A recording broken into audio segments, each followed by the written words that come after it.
Bob Gallagher has the real estate market covered. This is Real Estate Matters with Bob Gallagher. Welcome back, and thanks for tuning in to Real Estate Matters here on the Money Matters Radio Network. I'm your host, Bob Gallagher, joined in studio today by Pete Demore, my co-host. How you doing, Pete? Bob, doing great today. And we have a very special guest here in the studio with us, Anthony Giglio of RE Legacy. Welcome to the show, Anthony. How you doing? I'm doing excellent. Thanks for having me. This is an exciting time in real estate. It really is. You know, we invited you on the show today to talk a little bit about what's going on in the markets that you serve. And you're up in the Woburn area, right? Correct. My office is based out of Woburn, but we service all the surrounding cities and towns. Like Stoneham, Burlington. Woburn, Stoneham, Burlington, Wakefield, Melrose, Reading. Pretty much anything eastern Middlesex is where we service. Okay, good. Good. Why don't we talk a little bit about what's going on up there in the marketplace? I mean, it's gotten hyper competitive, you know, inside 128 and especially going into Boston. What are you seeing in your areas now? Well, like you said, it's very hyper competitive. Pretty much any city and town that is in a good location is getting insane in the real estate market. Average sale prices are gone up in most cities and towns. They're over the average sale price of they were in 2005. Historically speaking, everyone points to 2005 as being the peak of the real estate market. What people don't realize today is that in today's value of your home, it's most likely more than what it was worth in 2005, and most sellers don't really realize that. And you think that kind of contributes to our inventory problem? I mean, are you having those issues in your area where inventory is kind of short? In every area, it's that way. There's so much demand for real estate, and there's just not enough inventory. And what happens is obviously the supply and demand, the prices end up going up because, there's no inventory and everyone wants to buy the same house. Yeah. So what's happening is buyers are now overspending on what the actual, seller is asking for the house just to have the opportunity to buy real estate. Right. And why do you think that is? You think it's just tired of getting outbid on everything, so they just go in there and drop a bag of money down in front of the seller? Yeah, unfortunately, that's sort of true. I mean, you go through the process as a buyer and you fall in love with the home, and then you think you're going to get it by offering the asking price, and then you find out there were 5 other offers all over asking price. You go through that process 3 or 4 times. You just get so fed up that you're willing to just overspend just to not have to go through that disappointment anymore and to be able to get a house, because it's such a hard thing now for buyers to get the house that they want. Yeah. I mean, you remember a few years ago where it was just the opposite, where you put a house on the market, you did an open house, and nobody showed up. Nobody made an offer. And 2011 is, I remember the year, because you could do an open house and you were just praying 1 or 2 people would show up. And you'd sit there and be like, what am I going to do for 2 hours while we're having an open house? And that was the year when people could come in and, negotiate a sale price. Come in, we'll start offer at $30,000 below asking price. But not anymore. You have to be close to what the seller's asking for, especially if it's only been on the market a couple of weeks, to even have a shot at getting the house. And how quickly are houses selling these days? In our area, houses sell within the first week. Priced properly, it creates such a bidding war that houses are gone after the first open house. I never thought I'd see the day, because even going back to 2003 to 5, the last kind of bubble that we had, there was never really a multiple offer situation. Or if there was, it was just one other person, and maybe you had to pay a couple $1,000 over asking price. Right.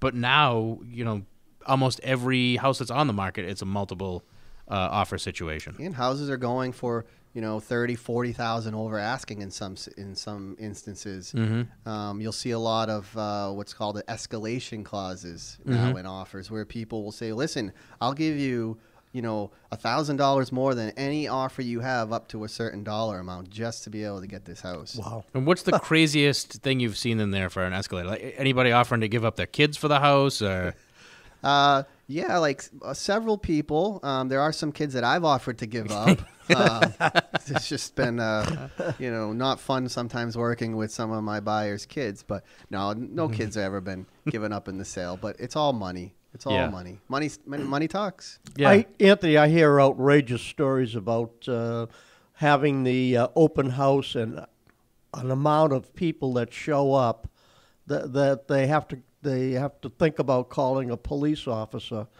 to direct traffic. What do you hear on that end? Yeah, in some situations that is true. I mean, if you have a highly trafficky area where now there's not a lot of parking, and you have, well, for instance, in Medford, I had an open house. 69 parties came to the open house. Now, I've never had an open house where that many people came in. It was insane. You can't even keep track of everyone. You can't even give one-on-one attention.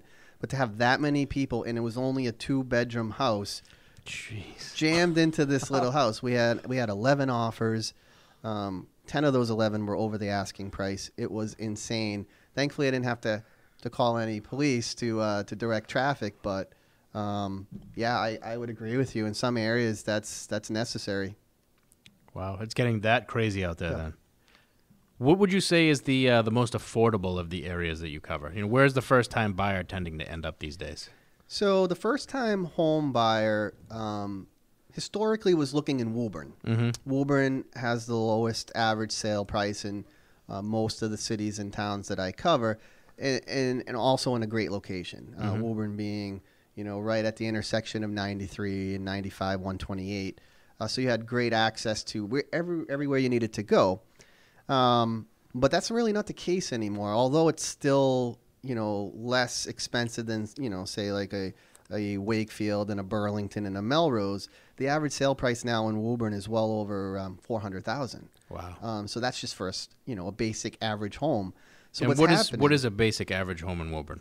A 3-bedroom, 3-bedroom ranch, let's say, 1 bath, 1,000 square feet. It probably needs a little updating. Sometimes you might get lucky and get an extra half bath, maybe an extra bedroom that could be used as an office. Maybe some basement space that can be finished but isn't finished. Right. Average is, just what I said. Just the 400 range. Yeah. That's tough. So, if you're a first-time buyer, a lot of first-time buyers can't swing 400,000. So where do they end up going? So what ends up happening is what we've been seeing is a lot of people start their search in like Woburn and Stoneham because, you think, oh, well, the prices tend to be a little lower there. They end up going to Billerica. They try to find, places that are close, but, a little cheaper. So you go to Billerica now, and a lot of people are now migrating out that way. There's a lot of turnover in Billerica. Average sale price is less than $400,000, so it's a little more affordable, not as convenient as being, close to all the major highways. A lot of people don't enjoy doing the Route 3 drive every day. Oh, yeah, that's tough. It becomes a nightmare, but, people do it just so they can own real estate. A lot of renters are like, why am I paying all this money in rent? I don't care where I live now. I just want to own real estate. Right. Now, Billerica, the average price, you say it's below 400. Is it mid threes or is it? Yeah, I'd say it's probably around 350. Yeah. So not a heck of a lot cheaper, but more affordable anyways. More affordable. $50,000 I think is a heck of a lot cheaper when you're talking about first-time home buyers. True. Yeah, it's a few $100s a month on a payment, but it's not like you're moving out to Springfield and getting a mansion for $150,000. No. Yeah. Well, that's interesting. What about the other areas? I mean, Burlington seems to be really hot right now. I mean, what's the average price going for there these days? So the average sale price in Burlington right now is just under $525,000. And that's the average. The average. This is all with all single-family homes, high end, low end. The average is $525,000. Jeez. It's crazy. And what about move-up buyers? Like, let's say you live in Billerica now. You said there's a lot of turnover there. Where are the people from Billerica going? So I don't know specifically where they're going, but for move-up buyers, like especially in Woburn, what's happening is a lot of new construction is happening now because the market's so good. Builders are back building homes because now they can sell the homes. Back in 2011, a lot of builders were losing money because they built these homes with the anticipation that they'd be fine buyers for them, but no one was buying homes back then.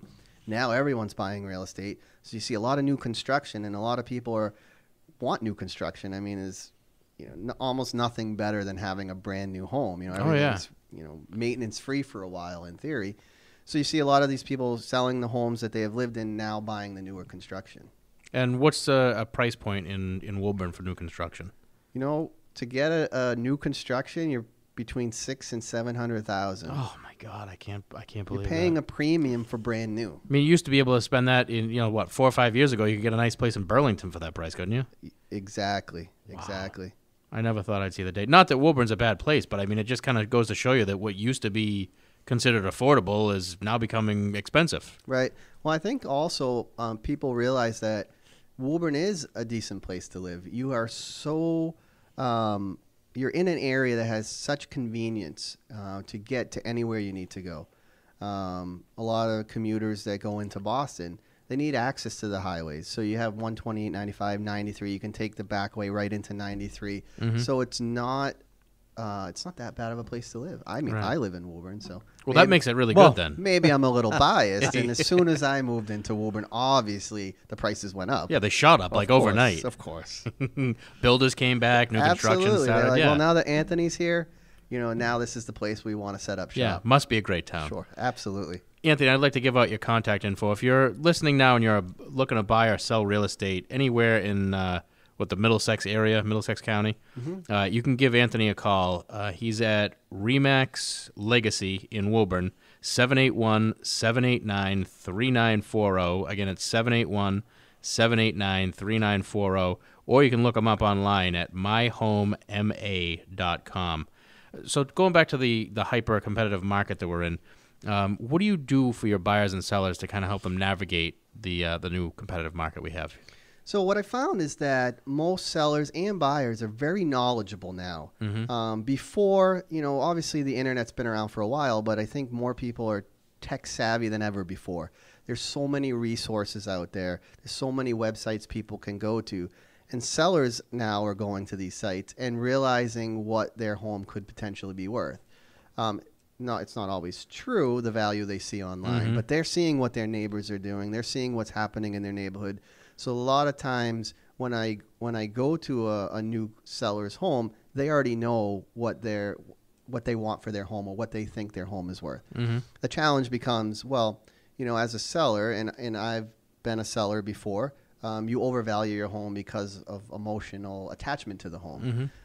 So what I do is when I meet with a seller, I like to chart out the historical sales, the average sale price in that town for single families for the last 10 years, and I like to show them what the market's doing. Number one question anyone asks me as a real estate agent: how's the market? That's the first thing that we address, how the market's doing. So I like to show them visually on a chart, this is what the market's doing as far as average sale price. Okay, so we can see when you bought it, the average sale price was X amount of dollars. But now in this market, where are we? And right now, most of the time, it's higher than what they bought it for. So we're setting the expectation right off the bat that the market is strong and it's competitive. Also, location is what sells homes. Everyone knows that. Right. So, using how the market's doing, but then also where your home is, and then using what we like to say comparable sales. A lot of times you got to use homes that are similar that have sold in that neighborhood to value the property. And what I like to tell a seller is that this is just data. It's just statistical information. I can't put a price tag on a buyer's emotion to your home. What we find a lot of times is we can only price it based on what we see as in comparable sales and how the market's doing. But a lot of times a buyer will walk into your home and just fall so in love with it that they're willing to pay more than what you're asking for. So I can't put a dollar value on that. I can price it accordingly to what the market says it should be priced at, and then obviously the real market value of your home is what a willing, able buyer will pay for it.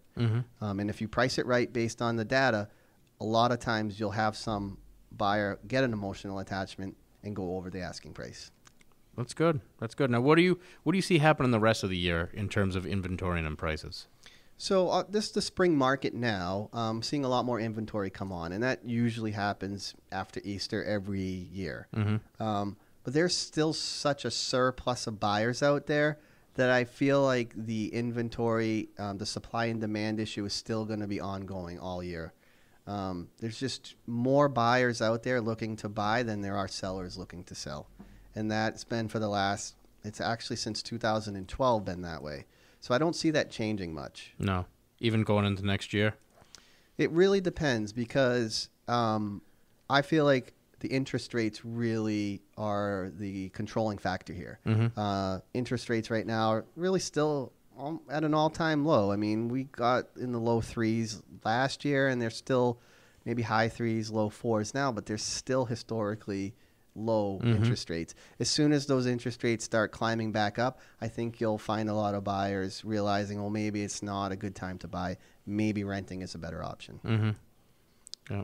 Which is true. It's a possibility. Although, what we're seeing lately, it seems like everybody wants to own real estate. Well, Rates certainly help it, though. A lot's got to do with the renting too, because the cost of renting is getting way out of control. Yeah, even with the prices accelerating, we're still seeing in most cases people can own for less or comparable to what they're paying now. Well, right, and obviously I'm biased because I'm in real estate. Real estate happens to be my passion. I always felt like real estate was a best investment, which is why all my investment is in real estate.